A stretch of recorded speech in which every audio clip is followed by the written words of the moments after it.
मसल्ह अफवाज ने कार्रवाई की है, अगर कोई हरकत की तो उसका मुंह तोड़ जवाब दिया जाएगा। अगर मजीद वो कार्रवाई ना करे तो हमारी तरफ से भी कोई कार्रवाई नहीं होगी।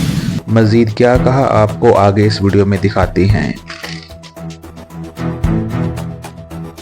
नेशनल सिक्योरिटी कमेटी में मुसल्लह अफवाज को इख्तियार दे दिया गया है, जब मर्जी चाहे कार्रवाई करें प्राइम मिनिस्टर की तरफ से। ये तो मुसल्लह अफवाज ने तो कार्रवाई की है, यानी वो जो एक बयानिया हुकूमत का और आर्मी चीफ का था कि अगर उन्होंने कोई हरकत की हम नहीं करेंगे, लेकिन अगर उन्होंने की तो हम उसका मुंह तोड़ जवाब देंगे। तो वो मुंह तोड़ जवाब जो है वो दिया जा चुका है। मजीद कार्रवाई होगी सर, करेंगे तो फिर हम जवाब देंगे। मजीद वो करेंगे तो उसका फिर इससे भी ज्यादा मुंह तोड़ जवाब। और अगर वो नहीं करेंगे तो हम कुछ नहीं करेंगे।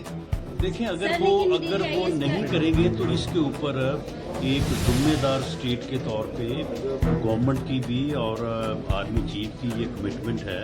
हमने दुनिया से ये कहा है कि अगर वो कार्रवाई ना करे या वो कोई एक्शन ना ले या वो कोई दरअंदाजी ना करे तो हमारी तरफ से कोई ऐसी गैर जिम्मेदाराना बात जो है वो नहीं होगी।